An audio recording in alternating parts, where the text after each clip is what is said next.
Welcome to the Cheating Wife Stories channel. You have always been in second place. Strange how that phrase resonates now. 10 years ago, I tossed my last pack of cigarettes after my father died of lung cancer. I swore never to light one again. Yet here I am, leaning against the side of my truck in a deserted lot, flicking the lighter until I catch a spark. The cigarette burns between my fingers, the taste acrid and unfamiliar, but it clears my head. As the smoke drifts upward, I feel something shifting inside me, the realization that I've lost track of who I am. Or maybe I'm finally finding him. I used to think life was about small, steady motions. Finishing college, getting a decent job, building a family. It felt safe. Somewhere along that path, though, I became a bystander in my own existence. I settled, I compromised, I swallowed every slight. And each time, a piece of me sank a little deeper. It took a long time, and a single damning video, to realize there are some truths you cannot bury without losing yourself in the process. I'm Mark, by the way, 42 years old, from Buffalo originally, living in Denver for a decade now. Husband to Sarah, father, though not by blood. As it turned out, to our boy, Luke, financial analyst by trade. The guy who always used to stand on the sidelines at parties, holding a plastic cup, nodding politely to coworkers while they talked about grand ambitions. I was the man who believed a quiet life was a good life. Until it all crumbled. A few weeks ago, I stood in the living room while Luke, innocently playing on Sarah's phone, stumbled on something he shouldn't have. A shaky video from a hotel room. He passed me the phone, giggling, "Dad, look, it's Mom." In that tiny screen, I saw Sarah in a black dress, hair messy from laughing too hard. She was with another man, James Russell, a travel guide she'd hired to help with a corporate event a few months earlier. They were in some roadside motel, both half-dressed, exchanging kisses like starved animals. Sarah's laughter sounded so alive. I realized I hadn't heard that brightness from her in years, at least never directed at me. The camera angle was sloppy. Perhaps James recording them on his phone for the thrill, or maybe she did. I can't be sure. But her moan, the huskiness in it, made my chest twist. I watched enough to know it wasn't a random flirtation. They were both invested in that moment. I could almost smell the sweat and perfume seeping through the screen. Luke was confused by my expression. I told him to go play in his room. Then I just stood there, phone still in hand, the video paused on Sarah's face, eyes closed in some sort of ecstasy.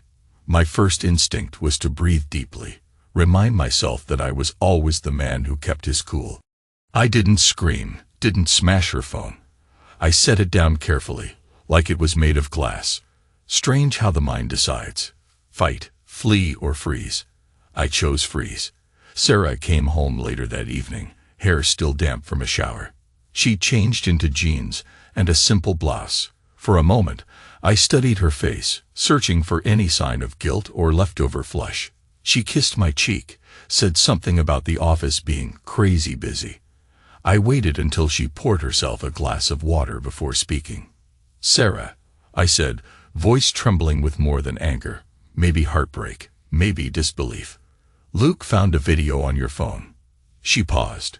Her eyes flicked to the phone on the counter. She must have known in that split second exactly what I'd seen, but she didn't break. She stared at me, lips parted, but no words came out. And then she did something that nearly broke me. She set the glass down, walked to the sink, and turned on the faucet. She stood there as if waiting for me to fill the silence. As if this was my problem now. I said nothing more.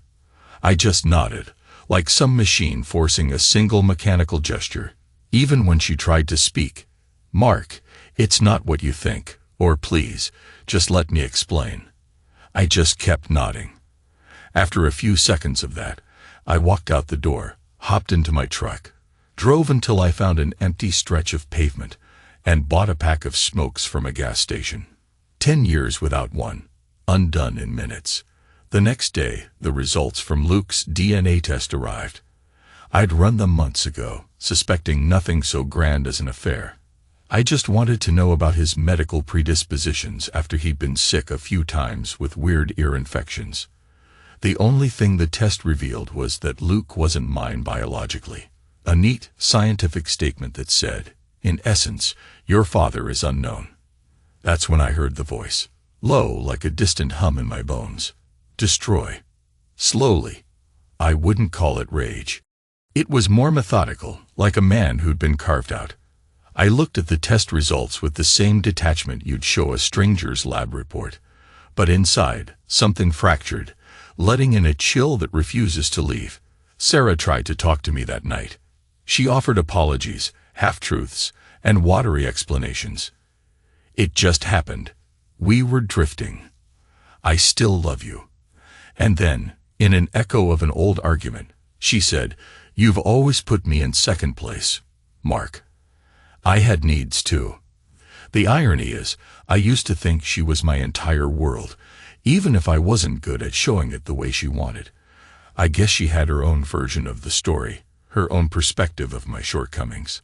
A marriage is never just one set of footprints. Instead of a blowout confrontation, I let silence do the speaking. It was the same cold silence she'd weaponized against me over the years whenever she felt neglected. Now, I was turning it back on her. I slept on the living room couch but told her I wasn't leaving the house. My approach was plain. If she wanted to cut me out, she could be the one to file for divorce.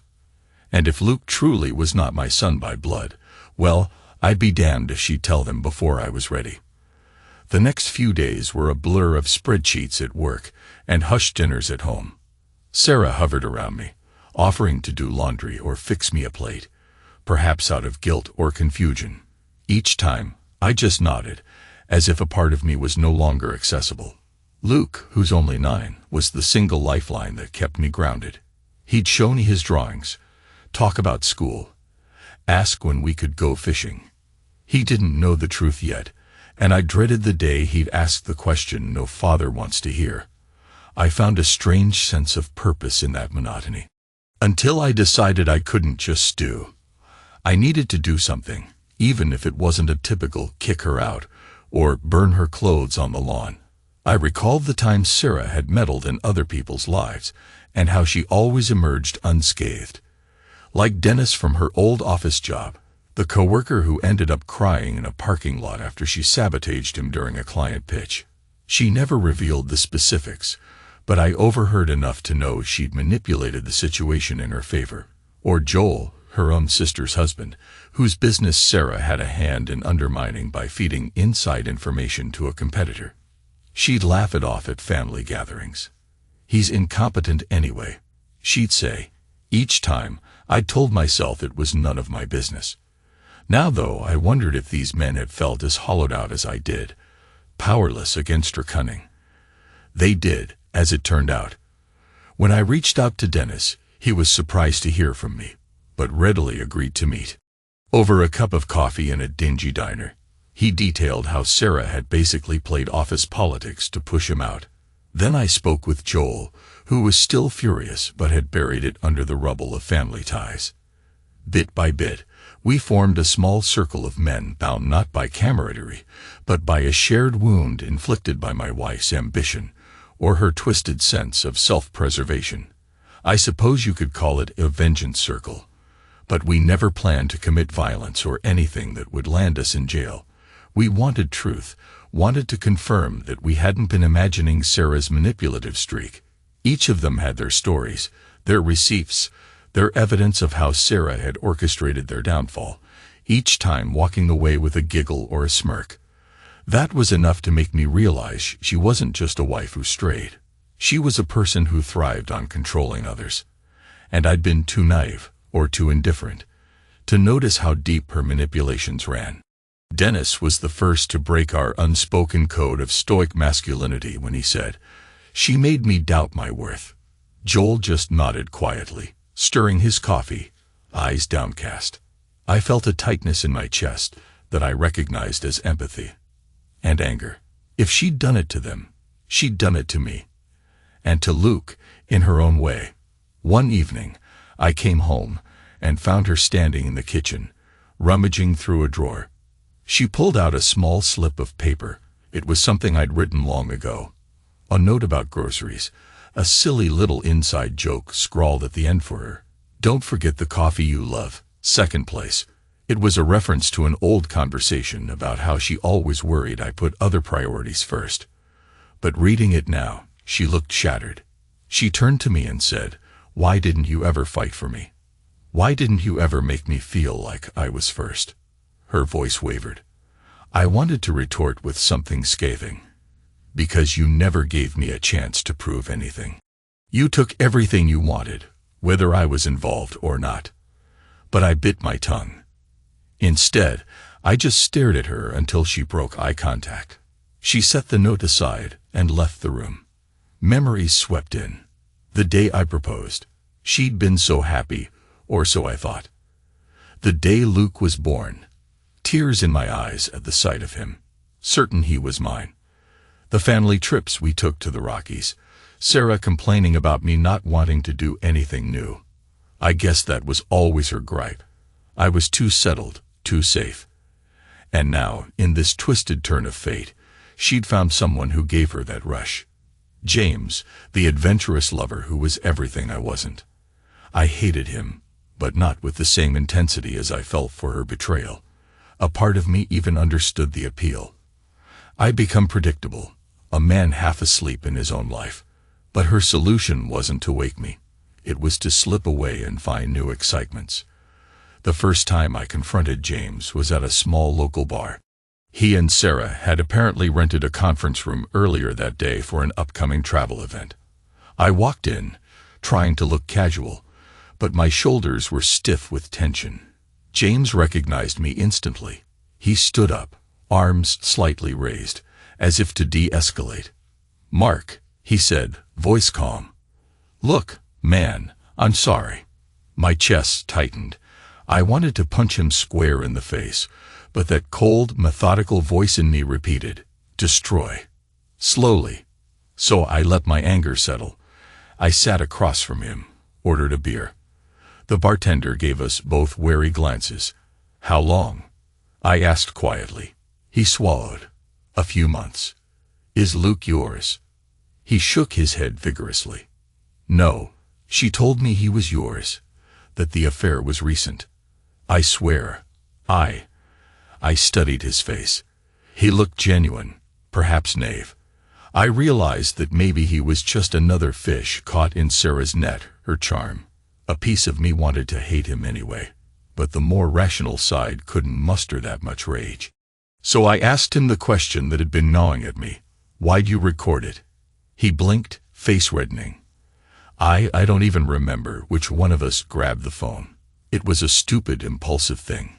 We were half drunk, messing around. It wasn't meant to hurt anybody. I laughed softly, a cruel, hollow sound. "Yeah, well, it did." He opened his mouth to speak, but I cut him off with a raised hand. "Don't feed me more excuses." Then I stared at him long enough that he broke eye contact. I left a couple bucks for the beer and walked out without a single look back. I spent that night in my truck again, finishing half the cigarette pack and thinking about everything I'd heard. In the passenger seat was a notebook. I'd begun scribbling in it, notes about Sarah's patterns, times she'd used certain phrases, details about the men I'd spoken with, including James. Not for court, not for blackmail, but to have a record. Something to eventually show Luke. Because one day, he'll ask, "Why did you and Mom split up? Why was my childhood so messed up?"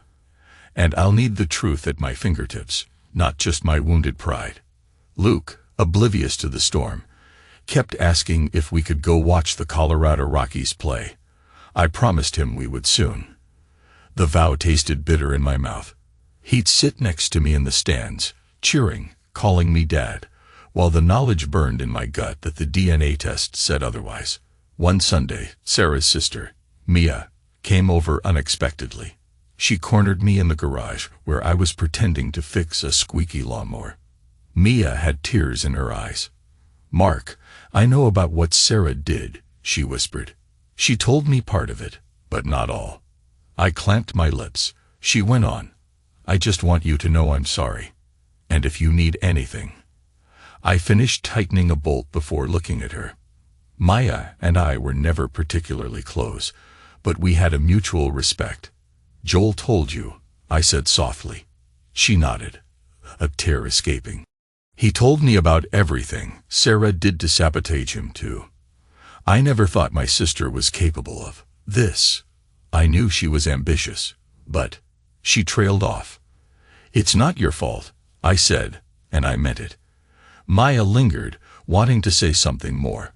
Finally, she asked, You still love her? I stared at the tool in my hand. Does it matter? She sighed, wiped a tear, and walked away. That evening, I told Sarah I wanted to talk. I did it calmly, while she was folding laundry in our bedroom. She stood there, clothes in her arms, clearly bracing for another confrontation. Put them down, I said quietly. We need to go over a few things. She set the clothes on the bed. I could see a tremor in her hands. Okay, she whispered. I took a seat on the edge of the mattress, motioning for her to sit on the chair opposite. You said once I always made you feel second place. I remember we fought about that last year. Her eyes flickered. You used my own words against me that night. What do we do about Luke? Sarah blinked, fresh tears. Mark, he's ours. He sees you as his father. You've raised him. I felt an ache in my chest. But he's not mine by blood. Doesn't he deserve to know? She looked horrified. He's a kid. That knowledge will break him. Break us. Please, I beg you, don't tell him yet. I studied her face. Somewhere inside, a flicker of pity stirred. She was right that telling him now would be cruel. But I also knew he'd have to learn someday. I nodded, once, the same mechanical gesture that had become my trademark. Then I left the room. That night, I lay awake on the couch, listing all the men I knew she'd harmed. Dennis, Joel, me. I emailed them, telling them I was ready to meet again. I have a plan, I wrote. The next afternoon, we gathered in Joel's small office. The tension in the room crackled as we recounted the ways she'd undermined each of us. No shouting, no dramatics, just facts, bullet points of betrayal. Then I explained what I had in mind. We build a dossier, I said, a complete record of how Sarah twisted or lied to get her way. We gather her texts, phone records, anything. We compile testimonies from people she's hurt, beyond just us if possible. Dennis pursed his lips. What good will that do? Publicly humiliate her. Joel tapped a pen against the table. And then what? I shrugged. Might be enough to remove her from her job, destroy that pristine PR image she's built. She thrives on controlling people's perception. If we take that away. They exchanged uneasy glances. Dennis was the first to nod. Okay, I'll help. He trailed off, looking uncertain. Joel sighed. I have a kid too, you know. I've tried to move on, but I sensed their hesitation, the moral line we were stepping over. This wasn't about punching holes in her tires. It was about unmasking her manipulations so she wouldn't be able to tear more people down. Maybe it wasn't pure revenge, but it sure felt like it. That cold voice in my bones insisted. She deserves it. For the next week, we worked quietly. Phone calls, searching old emails, talking to ex-coworkers. My own role was primarily to funnel the information into a cohesive narrative. Late at night, after Sarah and Luke were asleep, I typed up pages of notes. My heart hammered each time I heard footsteps, but I never faltered. If Sarah walked in, she'd see me hunched over, eyes locked on the screen, a single lamp illuminating my face. Meanwhile, life at home was a charade. Sarah acted contrite. She cooked dinner more often, tried to spark conversations about our future, but I answered in monosyllables. I caught glimpses of her face, pale, anxious. I wasn't sure if she was more afraid of losing me or losing the comfortable life we built. Neither of us mentioned divorce explicitly. One morning, Luke ran up to me in the kitchen, beaming with a piece of construction paper. It was a crayon drawing of the three of us at a baseball game. "Dad, see, this is me with the bat, and you're the pitcher, and Mom is cheering." In the corner, he'd drawn a weird stick figure with a backpack. "Who's that?" I asked, trying to keep my voice light. He shrugged. "Just some random guy. Maybe selling popcorn." I forced a smile. "Looks good, buddy. We'll go see a real game soon, okay?" He nodded enthusiastically, then darted away. Sarah watched from across the counter. Our eyes met. I saw longing and regret in hers, but I turned away. I'd let her freeze now. By the following week, our dossier was nearly complete. Emails from her old boss praising Sarah's cunning, but also hinting at questionable ethics. Another from a coworker who'd threatened a lawsuit after Sarah twisted project details to her advantage. Even Joel had found bank statements that suggested some sort of financial tampering with the family business. It was an ugly tapestry, all woven by the same spider. The day we planned to confront her, I felt a strange calmness, like stepping onto the battlefield after months of strategizing. I told Luke he'd be staying overnight with Mia and Joel's kids. He was thrilled, thinking it was a cousin sleepover. That gave me space for what had to happen next. I waited for Sarah to come home from work. She walked in, set her purse down. "Mark," she called. I guided her into the living room, where Dennis and Joel sat stiffly on the couch. She froze. "What's this?" she asked, a note of panic creeping in. Joel spoke first. "We need to talk, Sarah." Dennis cleared his throat. "About everything." I watched her eyes dart around. She looked to me for some reassurance, but I offered none. Joel began reciting a litany of misdeeds, specific dates, actions Sarah took to sabotage his business. Dennis followed, describing how Sarah had manipulated HR to force him out. She barely let them finish before turning to me with venom in her voice. "You planned this. You had them ambush me." Her posture was rigid. She was cornered. I stepped forward, my expression cold. "I told you, I don't want violence. This is just truth." Then I pulled out a folder. "This is everything we've compiled. Don't bother denying it. There are emails, witness statements, enough to show you for who you really are." Sarah's breathing quickened. For a moment, I glimpsed genuine terror behind her eyes. She started to speak, but her voice cracked. She tried again. "You, what are you going to do with it? Blackmail me?" Dennis shook his head. "We don't want your money or anything from you." Joel added, "We just want it known that your manipulations stop here. If you try to ruin any of our lives again, we'll release this to your employer, to family, to everyone who matters to you." Her lips quivered. I watched as tears formed, but there was a hardness there, too. She wasn't just weeping in repentance. She was furious at being cornered. "You can't do this," she whispered. "You'll destroy Luke's life. This could come back on him." I slammed my fist on the table, startling everyone. "You think you get to use Luke now? After you cheated, lied about his parentage, twisted every damn situation to your advantage." My voice shook with suppressed rage. "If you try to use our son as a shield, so help me." She stared at me, tears now falling freely. "Mark, you love him. I know you do. How can you do this to his mother?" "I'm doing it because of him," I snapped. "He needs to see what real accountability looks like, not the illusions you create. But for his sake, we won't release this if you promise to keep your distance, professionally, personally, from these men you've wronged. And if you ever come at me in court, or try to take Luke away out of spite, I'll have no problem letting the world see this file." She sank onto the couch, face in her hands, shoulders trembling. Dennis and Joel looked at me, clearly shaken by the raw intensity of the confrontation. "I think we've said what we need to say," Joel muttered. Dennis rose, eyes downcast. They slipped out quietly, leaving me and Sarah alone. She looked up, eyes red. "So, that's it. You just want me to stay quiet, keep the peace. We pretend none of this happened." I let out a bitter laugh. "Pretend?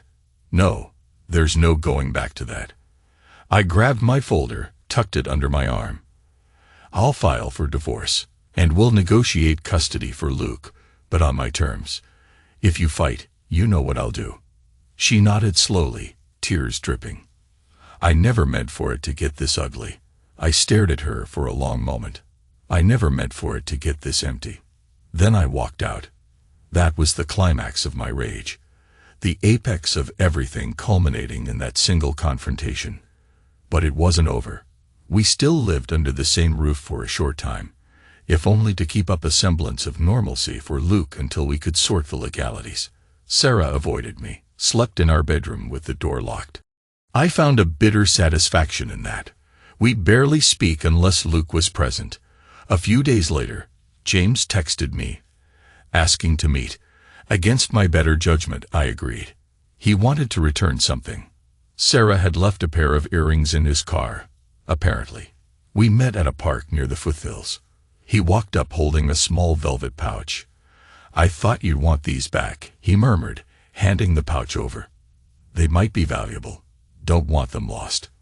I took them and slipped them into my jacket pocket without looking. Thanks. He shuffled awkwardly. I'm done with her. You should know that. My jaw clenched. It doesn't matter anymore. He hesitated. I'm sorry, Mark. I didn't know about the child. I never intended. Yeah, I cut him off, meeting his gaze. Like you said, you didn't intend, but you still did it. For a moment, neither of us spoke. A chilly breeze rustled the leaves. Then he said something that startled me. She told me once that you never fought for her, that you let her slip away. I felt a stab of anger, but also recognition. Sarah had repeated that mantra so many times in our marriage. Look, I said, trying not to sound too broken. I don't need a lecture. He raised his hands in surrender. I'm not lecturing. I'm just, maybe you can fight for yourself now. He gave me a pitying sort of nod, then turned and walked away. I stood there for a while, absorbing the words, fight for myself. In the weeks that followed, Sarah and I initiated divorce proceedings. We agreed to keep the details from Luke as long as possible, letting him believe that we were taking some space to figure things out. The irony wasn't lost on me. I was well aware that someday soon, I'd have to sit him down and confess the truth. I'm not your father by blood, but God knows I love you enough to be one anyway. Meanwhile, I continued writing in my notebook, a rough journal of everything that happened. I addressed it directly to Luke, imagining the day he'd read it as a young man. I wanted him to see how flawed I was, how flawed his mother was, and how none of it was his fault. That was my own form of therapy, hammering away at the guilt, the grief, the numbness. At work, no one suspected the hurricane tearing through my private life, except perhaps my boss, who noticed the dark circles under my eyes. I did my job with mechanical efficiency, returning home each evening to a house that felt hollow. Sarah still tried to cook or do laundry, as if fulfilling some last duty, but the tension was thick. We rarely looked at each other. On a Sunday afternoon, I took Luke out for that baseball game I promised. We had great seats near the third base line. The crowd roared as the players warmed up. Luke was ecstatic, wearing his little baseball cap, asking me questions about stats and tactics. I smiled, answering with as much enthusiasm as I could muster, though my heart felt heavy. In the back of my mind, I kept thinking, this might be one of the last times we do something like this together, with the illusion of normalcy. He pointed to the scoreboard. Dad, look, they're showing highlights. I followed his gaze, only half interested. Then I noticed a father and son on the jumbotron, smiling wide, wearing matching team jerseys. The father looked so damn proud. My throat tightened. I felt the sting of tears, but I swallowed them back. A man isn't supposed to cry in front of his kid, right? Later, while walking to the truck, Luke said, "That was awesome, Dad. Can we bring Mom next time?"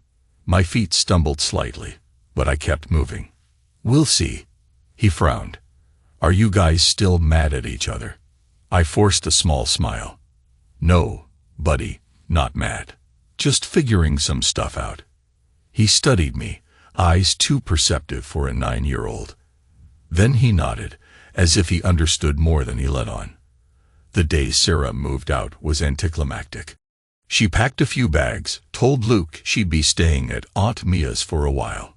He seemed worried, but she reassured him it was just temporary. I helped her load the trunk in silence. No final blow-up, no shouting. We were past that now, drifting into the cold space beyond heartbreak. She paused before closing the car door. Are we going to tell Luke soon? I looked at her, exhaustion etched in my face. Give it time. Let him adjust to the separation first. She nodded, eyes glistening. All right. She started the engine. I stepped back. Before pulling away, she leaned out the window. I'm sorry, Mark. For everything. I didn't speak. I just nodded, the gesture that'd become habit. She drove off, disappearing around the corner. In the subsequent weeks, Joel and Dennis contacted me less. Our quiet little circle dissolved after we accomplished our goal. Sarah was contained. She wouldn't be crossing them or me again without risking the total loss of her professional and personal reputation. But I felt no triumph, only a dull sense of finality. The revenge hadn't been some grand explosion.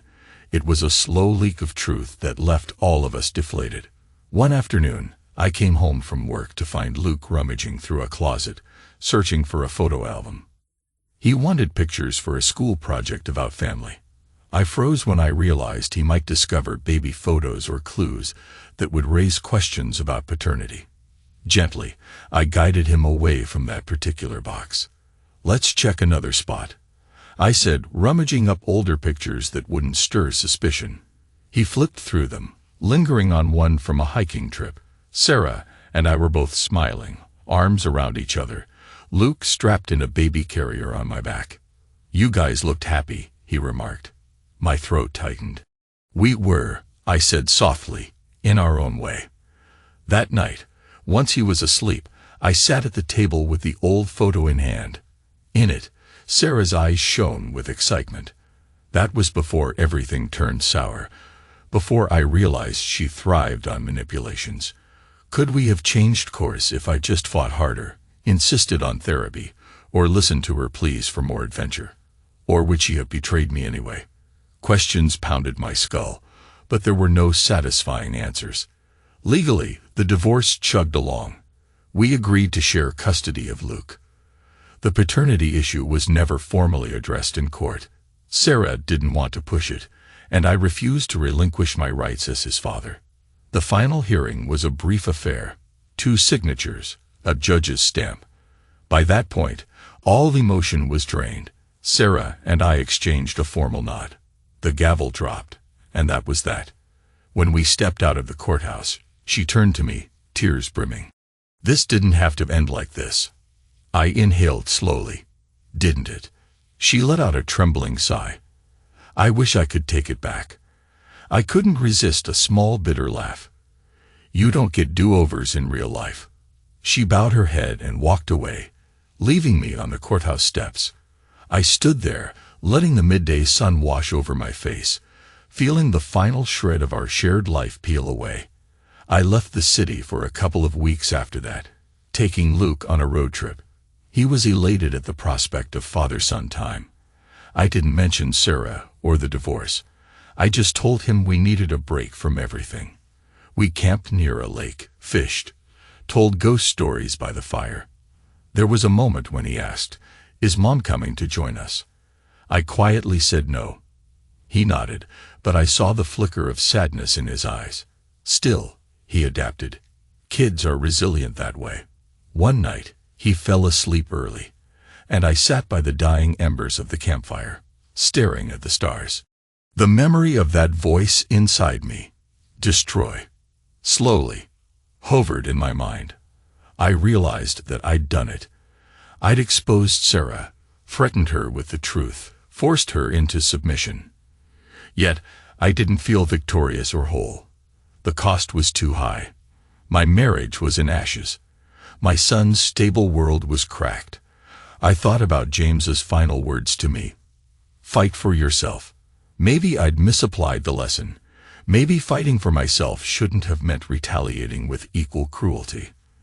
Then again, maybe it was all that was left to do. We returned to Denver, the divorce final, my house half emptied of Sarah's things. I sank into the couch, noticing how the walls seemed too big now, the silence even louder.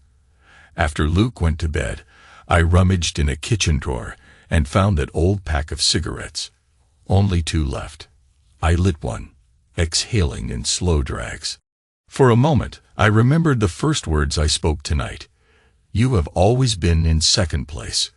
That's how I started this chapter, but it's also how I defined Sarah's perspective on me, on us. Maybe I was second place in her eyes. But for Luke, I will always be Dad, biology be damned. If there's any saving grace in this story, it's that fatherhood is not just in the blood. I looked at my reflection in the living room window. Weary, older than my years, but there was a spark in my eyes I hadn't seen for a long time.